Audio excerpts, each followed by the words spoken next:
तो पिछले एक वीडियो में मैंने बताया था कि मैं शांति निकेतन कैसे गया और वहाँ के कुछ अनुभव। तो मैंने सोचा जब मैं बता ही रहा हूँ तो कुछ और भी घटनाएं बता दूँ जीवन के बारे में। और ये एक तरीके का एक्सपेरिमेंट था। मैं बता इसलिए रहा हूँ कि शायद कुछ लोग हों जो मेरी जगह हों, जिनका मन करता है कि सब छोड़-छाड़ के निकल पड़ो अज्ञात में। मतलब बहुत जिसको बोलते हैं कि कोई बुला रहा है, कोई बड़ी शक्ति बुला रही है और आपको जाना ही पड़ रहा है, एकदम क्लियर, एस्केप करके नहीं, किसी ज़िम्मेदारी से बच के नहीं। लेकिन वो जो आवाज़ है, वो इतनी ज़्यादा बुलंद है और कह रही है कि ऐसे ही मर जाएगा नहीं तो, तेरी ज़िंदगी ऐसे ही ख़त्म हो जाएगी। इसलिए तू जो ढूँढना चाहता है, वो कर। तो उसका एक पक्ष ये था कि अज्ञात में, बिना सुरक्षा के चल पड़ो बड़ी शक्ति के सहारे और सब ठीक हो जाएगा। तो इसमें काफ़ी लोगों ने मेरी मदद की। एक मेरे दोस्त थे शर्मा जी, उन्होंने बहुत मदद की। एक मैंने राहुल संकृत्यायन का एक लेख पढ़ा था, शायद उसी दौरान, अथातो घुमक्कड़ जिज्ञासा। अजीब सा नाम है, अथातो घुमक्कड़ जिज्ञासा। तो उसमें वो कहता है कि जब तक जवान है, थोड़ा देख दुनिया को। जो जो तो ढूँढना चाहता है ढूँढ, क्योंकि बाद में तू कहीं नहीं जा पाएगा जब बूढ़ा हो जाएगा।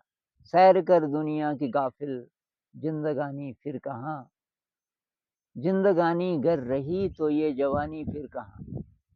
तो ये उस उम्र में ये भी बहुत ज़्यादा रोमांटिक कह लीजिए। उस आदमी का आध्यात्मिक कुछ था कि नहीं था पता नहीं, लेकिन वो क्योंकि मेरी इच्छा वही थी उस समय।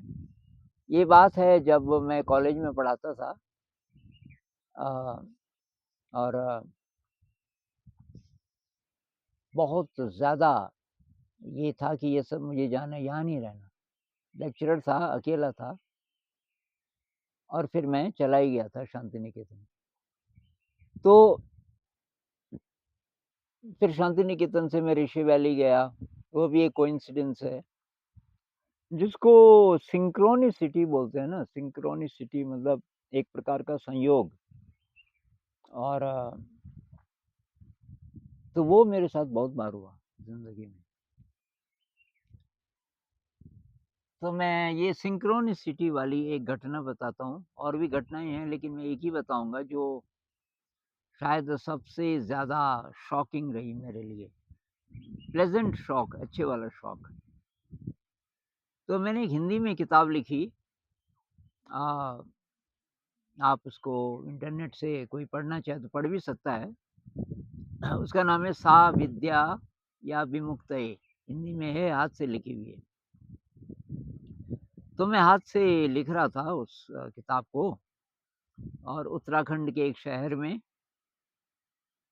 और दरअसल मेरे पास कुछ पैसे थे, उससे पहले कंसल्टेंसी की और कुछ कैश लेकर के मैं चल पड़ा। अब मुझे कोई शांत जगह चाहिए थी और जहाँ मुझे कोई ना जाने, तो मेरे पास कोई ना आए, ये किताब लिखना चाहता था। तो एक लड़का जो इंजीनियर था और वो भी सब छोड़-छाड़ के निकल पड़ा था, उसने ध्यान किया ये 10 दिन का, और वो मुझे कहीं मिला और वो मेरे पीछे पड़ गया कि आपके साथ रहना है। तो मैंने कहा यार मेरे साथ तू रहेगा कहाँ? मैं तो घूमता रहता हूँ कि बस आपके साथ मैं भी रहूँगा। और तो जब वो एक शहर में, मैंने कहा यार यहाँ कुछ दिन मैं किताब लिखूँगा। तो उसने बोला कि बस आप चिंता मत करो, आपके लिए खाना मैं बनाऊँगा, बर्तन-वर्तन मैं सब घर में सँभालूँगा और आप लिखो। तो मैं काली जेल रिफ़िल और बॉन्ड पेपर, उस ज़माने में ए4 का ज़रा बाद में आया टाइम, तो वो बॉन्ड पेपर को बढ़िया माना जाता था। उसका साइज़ थोड़ा-सा अलग होता है ए4 से। तो मैं उस पे लिख रहा था, बॉन्ड पेपर पे। और तो एक दिन क्या हुआ बीच में कि मेरी आखिरी रिफ़िल ख़त्म हो गई। अब जहाँ दुकानें थी वो शहर, हम शहर से थोड़ा दूर थे, करीब 1 किलोमीटर। तो 1 किलोमीटर चल के तब दुकानें शुरू होती थी, तब शहर शुरू होता था। तो ये जो मेरा दोस्त है, ये जा रहा था बाज़ार कुछ-कुछ लेने। तो उसको मैंने कहा, यार मेरी तो रिफ़िल ये ख़त्म हो गई आखिरी, ये तो इसको तो ले आ, ये खाली रिफ़िल दे दी मैंने उसको। मैंने कहा यही वाली लाना, तो इस पे फिट हो जाएगी तब मेरे पेन पे। वो गया और उसने पूरा शहर, बहुत बड़ा शहर नहीं था, पूरा जितनी दुकानें थी सब छान मारी। ये किताबों की दुकानें जितनी रही होंगी, 8-9 थी शायद, छोटी-बड़ी मिला के। कहीं वो रिफ़िल नहीं मिली। अब वो वापस आ गया और वापस आया नीली रिफ़िल लेके। तो हुआ ये था, एक दुकान में उसने बोला दुकानदार ने कि यहाँ है मेरे पास, लेकिन दे दी नीली, और मेरे दोस्त को नहीं पता चला, ये नीली होगी अंदर से। और वापस लाया।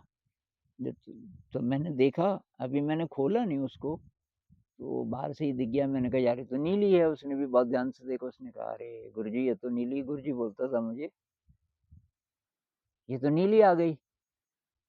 तो मैंने कहा अच्छा ऐसा है कि अब शाम को फिर जाएँगे। अभी दोपहर का टाइम रहा होगा। मैंने कहा यार शाम को फिर जाएँगे, नहीं तो अ, अभी मैं लिख ही नहीं पाऊँगा जब तक वो काली रिफ़िल नहीं आती। ये तो नीली आ गई। ये अच्छा तो ठीक है, लेकिन मिलेगी नहीं आपको, क्योंकि मैंने तो सारे शहर में सब दुकानें, सब जगह पूछा, कहीं भी नहीं मिली। तो मैंने कहा यार फिर क्या होगा? तो मैंने कहा किसी दुकानदार को बोलेंगे कि तू मँगा सकता है क्या? तुरंत 1-2 दिन में कहीं से मँगा सकता है। या फिर किसी दूसरे शहर, आस-पास का कोई शहर हो, वहाँ जाना पड़ जाए। वो मुझे चाहिए तो चाहिए, कल मुझे ये ज़रूर चाहिए। तो साहब क्या हुआ कि शाम को हम चल पड़े, मैं और मेरा दोस्त। और अब ये किताबों की दुकानों पे जाने की जल्दबाज़ी तो थी नहीं, मैं भी यही सोच रहा था कि नहीं मिलेगी, काली रिफ़िल शायद किसी के पास नहीं है। तो वो नीली रिफ़िल जो थी उसको लेकर के वो मैंने जेब में पता नहीं क्यों रखी हुई थी। शायद बताने के लिए कि एग्ज़ैक्टली ऐसी वाली चाहिए पर काली चाहिए। तो हमने पहले सब्ज़ी खरीदी, फिर हमने चाय पी एक दुकान में, शायद जलेबी वग़ैरह भी खाई, और फिर कुछ और सामान भी लेना था शायद हमें। तो कुल मिला के हमने शायद 1 घंटा और 12-15 मिनट, लगभग इतना समय लगा हमको। और अब हम घर आ रहे थे वापस। रास्ते में जो-जो दुकानें फिर मिली, हम ऐसे ही चले गए। हमने कहा मिलनी तो नहीं है, वो रिफ़िल फिर भी पूछ लेते हैं। तो जहाँ-जहाँ पूछा कि ये जी नीली है, काली तो नहीं है। तो काली रिफ़िल कहीं नहीं थी। तो मेरा दोस्त भी कह रहा था कि ये तो गुरुजी बेकार आप टाइम वेस्ट कर रहे हैं। तो मैंने सुबह अच्छी तरह सबको पूछा। अब हम जब वापस आ रहे थे तो 2 सड़कें थी ऐसी। हमें इस सड़क से आना था, ये नीचे जा रही थी ज़रा, और एक सड़क थी वो थोड़ा-सा ऊपर को जा रही थी। शहर ख़त्म हो रहा था और एक छोटी-सी दुकान थी, और वहाँ भी कुछ ये कॉपियाँ, ऐसा लग रहा था कि ये स्टेशनरी की दुकान है। तो हमने अपने दोस्त को बोला, मैंने कहा यार वहाँ जाएँ? उसने कहा छोटी-सी दुकान, इसमें कहाँ मिल रही, बड़ी-बड़ी दुकानें हमने सब देख ली। तो मैंने कहा यार हर्ज क्या है, यहीं पे तो है, कि तो चलो आपकी मर्ज़ी है। तो जब हम वहाँ पहुँचे तो लाला जी काफ़ी बिज़ी थे, भीड़-भाड़ थी। बीच में दीवार थी और एक दरवाज़ा इधर था, अंदर जाने का, एक इधर था और ये लंबा-सा काउंटर था। काउंटर के पीछे लाला जी थे। तो मैं आया आगे इधर से, मैंने कहा, "भाई साहब, ये जो रिफ़िल है ना, ये वाली, ये नीली है, मुझे काली चाहिए थी।" अब वो कुछ बोले, इससे पहले कोई आर्मी का आदमी आया दूसरे से, भयंकर आग बबूला और उस पे बरस पड़ा लाला पे। और पता नहीं क्या-क्या बोल गया उसको, और उसके हाथ में एक रिफ़िल थी और पता नहीं शायद दारू भी पी हुई थी। लाला जी ने बोला कि क्या हुआ? तो वो बोल ही रहा था, उसने बड़ी देर में बोला, असली बात पहले वो कुछ और ही और ऊट-पटांग बोलता रहा कि जब मैंने आपसे नीली रिफ़िल माँगी थी, आपने काली क्यों दी मुझे? और ये एग्ज़ैक्टली वही रिफ़िल थी जो मुझे चाहिए थी। और लाला जी के पास नीली रिफ़िल थी ही नहीं। लाला जी के पास शायद वो आखिरी रिफ़िल थी जो उस आदमी ने खरीदी होगी और वो काली थी और उसको चाहिए थी नीली। लाला जी ने बोला होगा कि ये ले ले, और उनको भी शायद नहीं रहा होगा पता कि ये नीली है, अ, कि ये काली है। उसको चाहिए थी नीली और लाला जी ने दे दी काली, और अब उनके पास और कोई रिफ़िल्स नहीं थी। तो अब जब वो बोलने लगा, "तुमने काली क्यों दी मुझे, नीली दो।" लाला जी मेरी तरफ मुड़े, "आपके पास तो नीली है ना?" कि हाँ। "और आपको काली चाहिए?" मैंने कहा, "हाँ।" कि लाइए। और उसने उसको भी मुस्कुराते हुए कि लाइए भाई साहब, कि आपको नीली देते हैं, और उसने ऐसे उसको पकड़ा दी नीली। उसने देखा, खुश हो गया, चला गया। मुझे पकड़ा दी वो काली रिफ़िल, और जो मेरा दोस्त था वो भी हक्का-बक्का। अब उस रिफ़िल को लेके जब हम बाहर आए, ये सारी घटना हुई होगी मैक्सिमम 2 मिनट की। इधर से मेरे आने के शायद 10 सेकंड बाद ये जो आर्मी वाला आदमी है, इसका आना, और ये सारी जो बातचीत हुई, और उसके बाद जो हम बाहर निकले, 2 ही मिनट का, ये 2 मिनट का सीन था कुल। बाहर आने के बाद मैं सोचने लगा कि अगर हम इसी दुकान पे भी ज़रा पहले आ जाते, 5 ही मिनट पहले भी आ जाते, तो ये काम होने वाला नहीं था। इसके पास तो और कुछ था ही नहीं, रिफ़िल तो थी ही नहीं। तो जो काली रिफ़िल मुझे चाहिए थी, वो उस आर्मी ऑफ़िसर था शायद, आर्मी ऑफ़िसर के पास थी, जो कि वापस आया कहीं से उस रिफ़िल को वापस करने। लेकिन टाइमिंग ऐसा था कि जब वो पहुँचा, तभी हम भी पहुँचे। तो मैं अपने दोस्त को कह रहा था, मैंने कहा, यार, हमने जितने-जितने काम किए आज, सब्ज़ी खरीदी, सब्ज़ी खरीदने सब्ज़ी वाले बाज़ार गए, हमने चाय भी पी, फिर हमने सामान भी खरीदा।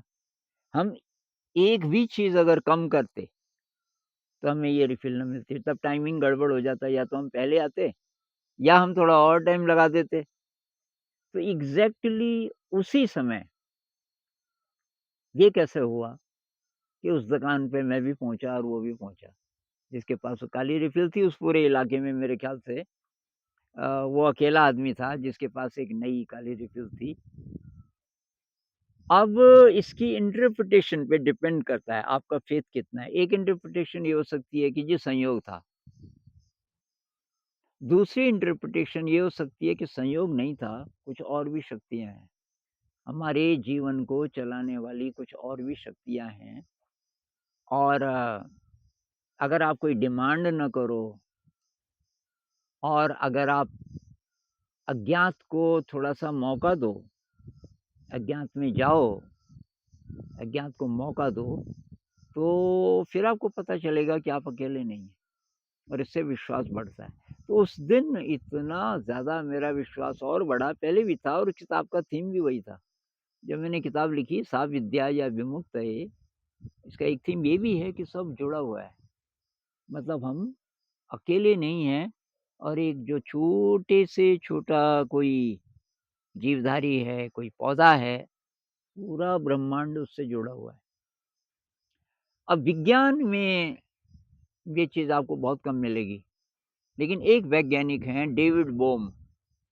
डेविड बोम जे कृष्णमूर्ति जी के दोस्त थे और उनकी कमाल की किताब है द एंडिंग ऑफ टाइम। जे कृष्णमूर्ति और डेविड बोम, उनकी किताब है द एंडिंग ऑफ टाइम, कमाल की, पढ़ना आप अगर आपको मिल जाए मिल जाएगी। डेविड बोम की एक और किताब है अनफोल्डिंग मीनिंग।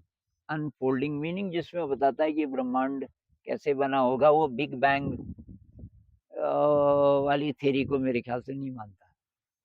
तो मेरे ख्याल से अनफोल्डिंग मीनिंग में वो कहीं बोलते हैं इसके बारे में कि सब जुड़ा है। वो ये कहते हैं कि छोटा सा जो पौधा है,